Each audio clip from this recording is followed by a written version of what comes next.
What's up? Hey, they say the riches are in the niches, but how do you find the niches? If you're running a SaaS agency and you want to make it big, you can't talk to everybody or you're talking to nobody. In this video, this agency owner hits the nail on the head and I get really excited about it. I'm excited right now. Tune in because this guy absolutely nails it. That's a perfect execution of a qualified sub niche. Absolutely, you're going to blow the doors off. Dude, there's three things. It's market, offer, persuasion.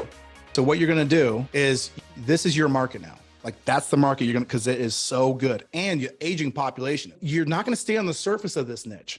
You're going to know all the vendors that are creating products for that niche. You're going to create relationships with every single one of them. You're going to go to every single market across the United States. You're going to rinse, wash, repeat the same exact advertising over and over and over again. This is probably one of the best ideas I've heard. Like this is a niche, and I won't replay this one either because you just delivered a platter of gold to anyone who wants to, man, I want to push this. I want to push this out on replay.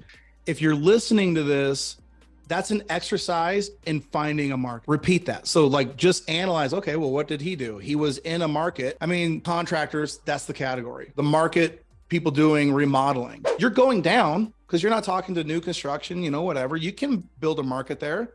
I mean, if you want to make your life easy, go down and find a market that's so narrow and growing. Oh my gosh, such a good market. Such a good market.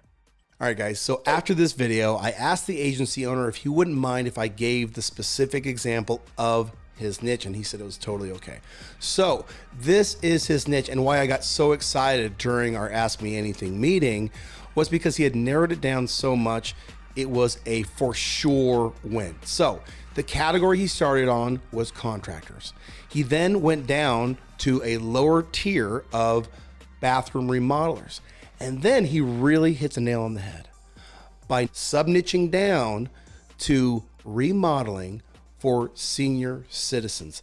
The remodeling they need in their bathrooms as they age are very specific to their lifestyle and to things that happen as you age. And the products that are used in this specific sub-niche are so specific that he's going to be in a class all his own. So I was really excited for him because he absolutely nailed the concept of sub-niching. If you do the same thing, you will have so much success by finding the riches that are in the sub-niches. See you on the next video.